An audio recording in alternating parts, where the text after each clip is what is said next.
嗱，今年咧去外地旅行嘅人咧喺香港咧，舊年咧係60萬，差唔多60萬咁啦。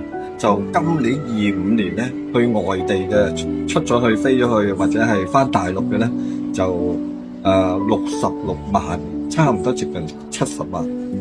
咁如果講整體嘅咧，有百幾萬嘅添。如果係出入境啊嗰啲咁，比起舊年咧係增加咗10%。嗱，其實我哋香港喺今年嘅裏邊咧，好多人都係好抑鬱嘅。大埔宏福苑啦，好多嘅一啲嘅經歷咧，好多人都係唔開心。我有個朋友咧，佢話佢啱啱喺嗰個月份生日，成個月咧都係個人咧係好抑鬱、好低沉嘅。所以出去旅行都係一個嘅方式，去幫自己去減壓提翻起自己個心情啊咁樣。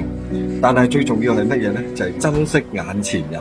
我哋出去玩啦，我哋喺節日嘅裏邊同屋企人一齊啦，就係喺我哋嗰個親情友情，我哋大家個相交係非常之重要嘅。希望我哋每一個喺香港呢個節日嘅裏邊咧，我哋咧都有呢一份嘅心情。